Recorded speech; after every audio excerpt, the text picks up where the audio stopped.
So, hi, Will Grimes Podcast. I'm Shane. I'm Glory. And we're here with Michael from Vampires Everywhere. I have some questions to say about their new album, The Devil Made Me Do It. So, congrats on that, by the way. How do you feel about the response to it so far? Pretty good. It's a cumulative work, so a lot of people have heard some of it, and other half haven't. So it's kind of cool catching up. Hell yeah. The album is fucking awesome. Oh, Thank yeah, you. that shit rocks. Thank you so much. Appreciate that. Hell yeah. Of course. So is there any meaning behind the album title or cover art? The title is kind of just a play on words. I did love the movie, but it had nothing to do with that. It had more of battling my own personal demons and kind of putting it all together. And then it's kind of an occulty album art type deal. So, I mean, I've always been a kind of the occult thing, and I wanted to kind of show that, you know, through the years, we've been through all these trials and tribulations, but we still managed to come up and resurrect ourselves. So, kind of, yeah. Gotcha. Yeah, Hell yeah. yeah. So, can you tell us a little bit about your writing process for the album? My writing process is pretty easy. As far as writing goes, I write with Paul. He's been asking Alexandria. He's in Europe, so I throw him my ideas. We go back and forth. I then write the lyrics, melodies over here in Las Vegas. Then I head over to LA, and I do all my vocals with my guy Mikey out there. Pretty simple process. The lyrics just kind of flow out of me, so it's one of those things I don't really get writer's block for. So it's a simple process. Oh, that's great to hear. Yeah, I'm thankful for that because studio can be tedious. 100%. Yeah. Absolutely. Now, it's the band's first album in 8 years, correct? Yeah, it's been a long time. Can we talk a little bit about the comeback? Yes. I think after Dead Girls Academy, if you're not familiar with that, I started a band with Ronnie Radke when we used to live together. This was a long time ago. I ended up signing with Victory Records. And then during the Victory process, they got absorbed by Concord and they re-signed the band. It was called Dead Girls Academy. They re-signed it. I didn't like where it was going, so I asked for the loophole. Can I bring back my other band? I knew they wouldn't take it. And then the train rolled from there. It was one of those things where it was always my passion project, always kind of my heart, but I needed to try different things to see if I had another path musically, but it always led me back to this band. Gotcha. Makes sense. Yeah. So it just makes sense to naturally come back to this project. It does. Yeah. Wonderful. All right. And what song off the album took the longest to write, and which one is your personal favorite? Personal favorite has to be Cry Little Sister, mainly because it was the scariest thing to do for me. Childhood favorite. My band name comes from that movie. Most of our fan base are fans of that movie, and they've been trying to direct me to do this song now for over, 14 years. Damn, So, yeah. yeah, very scary. And then going there, I was like, can I even sing this? Can I even sing this high? But it took quite a while, but I knocked it out of the park. As far as what I was feeling would be a proper representation of my childhood favorite song and movies. So yeah, rough one. Hell yeah. Makes sense. Yeah. Right. And your personal favorite? Personal favorite, I would have to say Antichrist, mainly because it's new, and I like the direction I was headed on this. And I haven't really talked about myself too much in songs. I talk about my relationships, but I don't talk about me losing my mind every day. And that was the first time I've done that in a very long time. So it was cool. It was Gotcha. Any sort of anxiety putting out a song that's like solely kind of based around you and what's going on in your head versus what is going on in your life or outside factors? I'm going to be honest with you. It's all anxiety. Releasing anything that you create from air, and it's just like, is anyone going to like this? So it's always crossed my fingers and try to stay true to myself as much as I can. I'm not one to write about, literal stuff like I drank a beer and I sat on the couch. It's not my way. I think I would be a lot more popular if I did that, but I need to stay metaphorical and it works for me. Yeah, that makes sense. So had the track list for your album come about? Did you write the opener be the opener, closer be a closer, shuffle around and see what fits? What was that process like? I let my drummer Jesse choose that. I think I kind of went over it after he did it, and I was like, "You're really good at doing that." He's my drummer, and he when he presses the space bar as far as the click starts, he knows the proper order of which he feels it flows, and I think that he chose the right track listing. I would have to say so. Yeah. I agree. Yeah. Oh yeah. Not bad. And would you be able to tell us where your headspace is at while you're creating this record?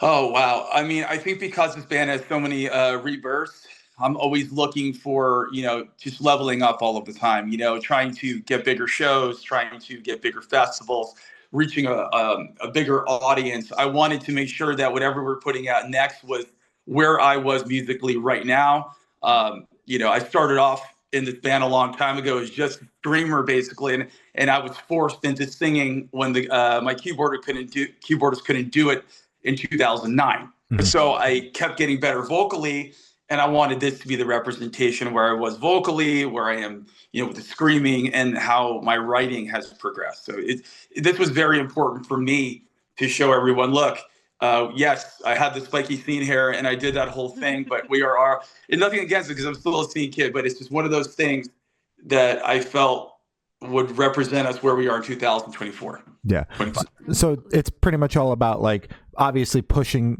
yourself and pushing the band to always be growing and continuing to grow, but also showing a sense of like a growth and maturity to your current fan base.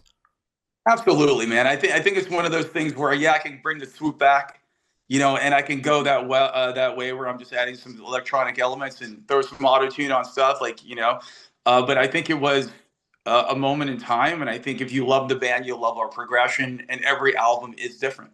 Yeah, the scene stuff in 2009 was badass. The scene stuff in 2025 might not be so badass. I'm not arguing with you. Okay. All right. Good to hear from someone that did it. Yes. So how do you recommend your fans to listen to this album for the first time? Should you do in the car with friends and dark with headphones on? Is work at album party album? What do you personally recommend? I think just because Paul pushed the meter on the mastering, I think listening in your car first, it definitely bumps. Your ears next, if you're on a plane, something like that. In that retrospect, it's a moment in time. Every song has its own vibe, so whatever suits you. Gotcha.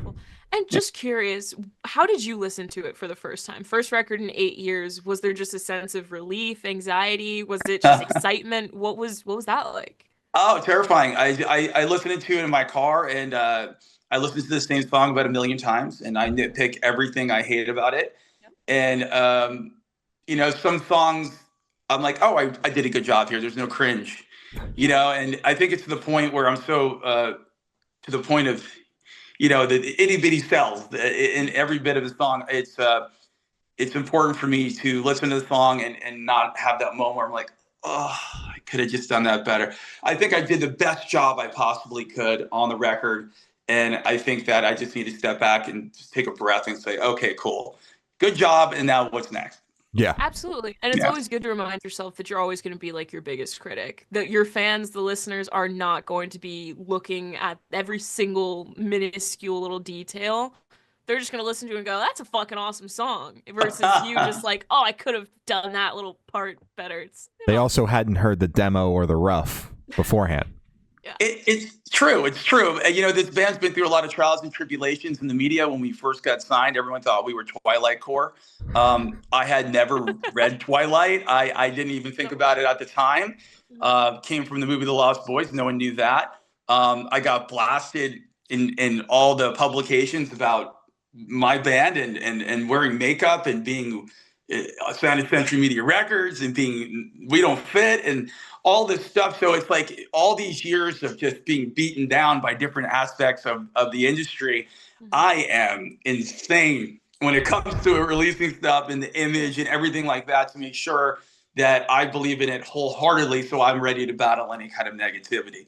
But I think recently we haven't had too many of those issues. So I think we're on the right path with it. That's great. So then kind of stepping into the conversation of commentary, are you the one to typically like read the comments, read the tweets, read everything? And does that get to you, or do you just kind of like stay away from it? I laugh at mostly everything. I don't take myself too seriously. I just learned to get a tough skin. I think back in 2009 and 2010, I was taking it pretty seriously. Not as seriously as my label was taking it at the time. They were having a major panic attack to the point where they were going to drop us over being a scene band. And I'm like, dude, you knew this when you picked it up. This isn't new. Yeah. So it's a double-edged sword, of course, but it's all about being true to yourself and knowing that what you're making is going to be what represent where you are at that point. That's Yeah, Absolutely. 100%. I agree. So this one should be super, super quick. Off the top of your head, I want you to describe this album for new listeners in 3 words. No more, no less. 3 words: fierce, complicated, Uh-huh. Oh, okay. and melody driven. Ooh, okay. And the reason I say complicated is because a lot of the stuff is hard to pick up on what I'm actually talking about, and that's something that I can't get away from. I was saying it earlier with the metaphors. People are just like, "What are you? What? This is cool, but what are you talking about?" Yeah. And I think it's more inside of me what's coming out, and I'm not really stating it to. I don't mean complicated like Dance Gavin Dance or some shit like that. Yeah. Yeah. It requires a deeper, like a very deep listening if you're really going to take away exactly what you're trying to say versus like what the listener is feeling. Absolutely. Gotcha. So that segues perfectly. Is there a certain feeling or emotion you want your listeners to have while going through the album? I think always it's been for me. There's a place for everybody, whether it be in the music scene in general or music genres as they're labeled. I think a lot of my fans have been through the ringer when it comes to being the Hot Topic kids or that type of thing, and I just want them to know that there are people out there like myself that have been through the same things, and look, I'm okay. Mhm. You'll be all right too. Gotcha. Exactly. I love that. Damn right. Yeah.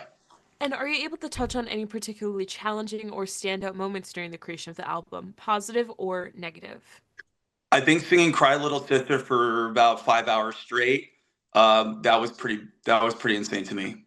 Yeah, because you just think you don't know how long you can go. You're just doing it.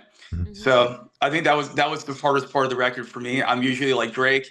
I get in there and I knock out that song pretty quickly. I've just been in the studio so long. I've had so many ups and downs and different producers teaching me, all the way from me being horrible at what I'm doing, all the way to be better at what I'm doing. And I feel like now I'm more in charge of my voice. So I get things done quick. But that song, for some reason, was very hard to do. Yeah. So what was it about it that you just couldn't crack? It was the tonality and the key of the song. It was completely at the top of my range. Mhm. And it was a challenge. Yeah. Yeah. But you fucking did it. So I did it. Yeah. come on, Yeah. come on, done. Oh yeah. Yeah. So for this question, I want you to picture you're on tour, you're at a gas station for a rest stop. What is your snack of choice? Oh, I have particular things. So, I mean, if it's at night, it's definitely going to be beef jerky, some sort of cheese stick, some sort of hot nuts. And I just mean that as the nuts, you know what I'm talking about. And then if I'm being adventurous, it'll be one of those weird hot dogs that's spinning inside of the thing. If it comes down to that, and I have Jack Daniels in me, and I haven't eaten all day because I don't eat before I play, I get sick. So whatever's there is fair play. Have you tried a hot burger before? No. No? Leave it like that. Okay, I'll remember that one. Yeah, fuck no. And on the topic of food, if the band was a dish, what dish would the band be and why? Oh, probably ghost pepper fries. Oh, okay. Yeah, I think that's it. I mean, we're spicy, Mhm. but yeah, we're tasty. Yeah. Hell yeah. All right. And for the last couple questions, going to shift completely away from music and go straight to death row. Boom. So if you're on death row, what would your last meal be with a drink? Last meal, definitely sushi, and I would definitely have a Jack and Diet because I've been drinking it basically since I was able to drink. So I think if I'm gonna go out, I'll go out with my favorite drink, and I'll go out with some sushi. All right. Damn right. Wonderful. Yeah. And if you could live in one fictional world for a week, where would you live? Oh wow, one fictional world. I would definitely live in Underworld. I think, I'm Kate Beckinsale, and then the whole idea of that being true to life would be awesome for me. That'd be fucking dope. Yeah. Yeah, it would be fun. Hell yeah. And now that I'm asking the last question, every single person that we've spoken to have said that is the most important question. What is your favorite color? Oh. Well, I would say black. Okay. And if I were to be like that really annoying person who says that I consider it a shade, Yes. What would be the other color? Well, believe it or not, I really like pastel pink. I like ooh, pink pastels. I love that. Yeah. yeah, beautiful. I love Yeah. it. Hell I yeah. love it. So as I said, that's all the questions we have today. Is there anything that you would like to plug? We're going to be on tour in March with Dreamwake and Cold as Black. It's the crazy lineup, and it's Dreamwake's first tour back since they were in a little bit of a scuffle. So I think it's something to watch and see if you're in the East Coast. Check it out. Hell yeah. And of course, stream The Devil Made Me Do It. Exactly. Absolutely. Come on. Well, thank you for sounding. It's been Michael from Vampires Everywhere, and we have been the Good Noise Podcast.